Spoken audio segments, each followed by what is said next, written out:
कुछ दिन बाद उनके ऊपर पेनल्टी लगेगा, पक्का है, क्योंकि वो ऐसे बकैती करते हैं। राम राम दोस्तों, देखिए कि स्टॉक है बहुत तेज़ी से भाग रहा है। अगर आप लोग भी अगर अभी नहीं खरीद सकेंगे तो फिर लेट हो जाएगा और आपका प्रॉफिट छूट जाएगा। ठीक है, तो मैं बताने जा रहा हूँ, तो ये स्टॉक को ले लीजिए। इसका टारगेट ये है, बताने जा रहा हूँ। कुछ ऐसा ही ये काम करते थे संजीव वैसिंह। ठीक है, तो इनके ऊपर क्या हुआ है हाल फिलहाल में, अभी तुरंत कुछ दिन पहले ही इनके ऊपर 11 करोड़ 64 लाख का फाइन लगा। मतलब मान के चलिए अप्रॉक्स 11.5 करोड़ का फाइन लगा है। 11.5 करोड़ का फाइन लगा। और इनके ऊपर ऐसा नहीं कि तुरंत फाइन मार दिया गया है, इनके ऊपर सेबी का 2020 से ही नज़र था। तो सोचिए, अगर कोई सोच रहा है, जैसे हम ही हैं, मान लीजिए कोई अगर स्टॉक रिकमेंडेशन करते हैं या है तो अभी ध्यान नहीं दे रहा, बोले आपको लगेगा कि अभी ध्यान नहीं दे रहा हम पे कोई, लेकिन ऐसा है नहीं है। वो लंबा 3 साल 4 साल नज़र पे रहता है, निगरानी पे सेबी के, बाद में अचानक उसके ऊपर फाइन मारता है। तो अभी इनके ऊपर जो है, आप देखे होंगे इनको बराबर, ये न्यूज़ चैनल में आते थे। न्यूज़ चैनल में आपका इनका फ़ोटो भी है इनके साथ, मैं दिखा देता हूँ, आप उनको बहुत अच्छी तरह से जानते होंगे। ये देखिए यहाँ पर, ये ना, ये न्यूज़ में आते थे, देखिए। उसके बाद एक और आदमी है, हाँ यहाँ देखिए, इस जगह ये देखिए, ये बहुत ही इनके साथ बहुत ही ज़्यादातर यहाँ जी बिजनेस चैनल में, देखिए जी बिजनेस चैनल में आते थे और हमेशा आके टारगेट दिया करते थे। देख लीजिए इनका, देखिए यहाँ पर share price target 2024 Bharat electronics.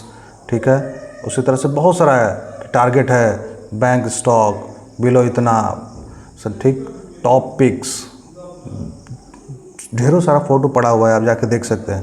तो इनका चैनल में आना बैठना जो इनको अलाउ करते हैं, वैसे ये तो अभी ये हुए, लेकिन एक और आदमी है जो भी कुछ दिन बाद उनके ऊपर पेनल्टी लगेगा, पक्का है, क्योंकि वो ऐसे बकैती करते हैं। आ जाना है चैनल पे, जब मार्केट टॉप पे रहेगा तो बोलेंगे खरीदो, और जब एकदम बॉटम पे रहेगा तो बेचो। आप ये बेचिए, आप वो बेचिए, सबसे बॉटम पे है मार्केट, अब बोलेगा ये बेचो वो बेचो, तब नहीं बोलेगा खरीदो। और जब टॉप पे रहेगा तो बोलेगा मार्केट तो यहाँ से और 2000 पॉइंट भागेगा, बोलेगा खरीदो खरीदो, फंसा देगा सबको। ठीक है, हम भी बता भी दिखा रहे हैं, हमको कोई दिक्कत नहीं है। वो आदमी को बहुतों को फंसाया है, उनका चेहरा यहाँ पर साफ साफ नहीं दिखेगा। ये बंदा हमेशा फालतू बात करेगा। मार्केट जब टॉप पे रहेगा तो बोलेगा खरीदो, बॉटम पे रहेगा तो बोलेगा बेचो। ठीक है, और इस तरह से इसको कहा जाता है, इस जो फ्रॉड हुआ है, जो स्कैम हुआ है, इसको कहा जाता है फ्रंट रनिंग स्कैम।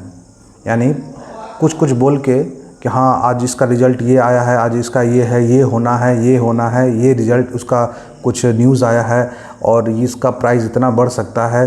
तो आपको क्या, वो आके बोल दिया, अपना समय दे रहा है, न्यूज़ चैनल में आके अपना समय दे रहा है, और आप क्या करिएगा, उसको बाय करिएगा।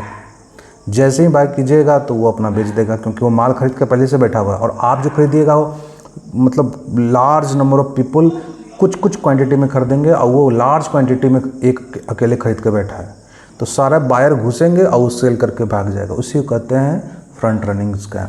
तो उनमें इनका इस तरह से तो बहुत सारे स्कैम हुए हैं। हम तो खैर, हम लोग का जो मीटिंग होता है मोतीलाल ओसवाल का, तो हम जाते हैं जो मीटिंग में, तो वहाँ पर जितने भी सीनियर लोग होते हैं तो वो तो साफ बोलते हैं कि ये जो शेयर मार्केट में जितने भी स्टॉक जो आप बराबर भागते हुए देखते हैं, अचानक से अपर सर्किट या एकदम लगातार ऐसे भाग रहे हैं, तो वो सब सारा गेम है मैनिपुलेशन का। प्राइस को भगाना, फिर उसका ट्रैप होकर फिर नीचे गिरते रहना। तो इस तरह से, इसलिए हम बार बार कहते हैं आप लोग को पैसा कम लगाइए, पर सारे स्टॉक पे लगाइए, और कुछ। और हम भी जो बताते हैं स्टॉक या सेक्टर बताते हैं कि हाँ सेक्टर, इस सेक्टर में जैसे अभी बारिश हो रहा है तो हम बताएंगे फर्टिलाइज़र सेक्टर में लगाइए, ये नहीं बोलेंगे कि कोई ये स्टॉक में लगाइए।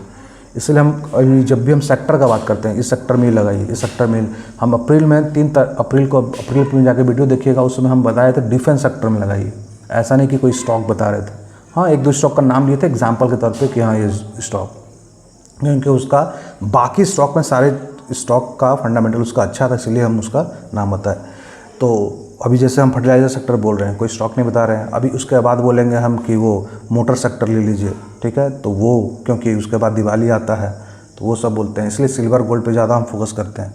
तो इसी तरह से होता है फ्रंट रनिंग स्कैम। तो front running scam share market में होता है, और ये प्राइस का मैनिपुलेशन है, पंप एंड डंप, दूसरे भाषा में इसको पंप एंड डंप भी बोला जाता है। तो हम बोलते हैं बराबर कि इस तरह का बचना है इस सब चीज़ से। तो आपको प्रत्येक स्टॉक में एक लिमिटेड, मतलब प्रत्येक सेक्टर में एक लिमिटेड पैसा ही लगाना है। ऐसा नहीं कि एक ही सेक्टर में सारा पैसा लगा दिए, प्रत्येक सेक्टर में कुछ कुछ पैसा लगाना है, ताकि वो सेक्टर जब भागे तो जब गिरे तो भी पैसा पूरा एक सेक्टर में ना फंसे, और जब भागेगा तो सारे जो सेक्टर सारा देखिए, भागने का सब सोचता है कि हम सबसे कमा लें, तो वैसा नहीं होता है जनरली, ठीक है ना। तो ये सोच के चलना चाहिए कि अगर गिरा तो लॉस मेरा कितना हो सकता है। कोई सेक्टर, सारा सेक्टर एक बार में नहीं गिर जाता है, प्रत्येक सेक्टर कोई आगे पीछे भागता रहता है, सबका साइकिल चलता है। कोई 3 साल पे चलेगा, फिर कोई 2 साल पे, कोई 1 साल पे, सबका साइकिल बना होता है।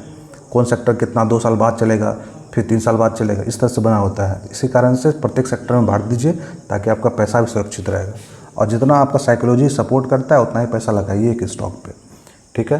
तो आज भर के लिए इतना ही। अगर आपको मेरा वीडियो अच्छा लगता है तो लाइक करें, शेयर करें, सब्सक्राइब करें। जय हिंद।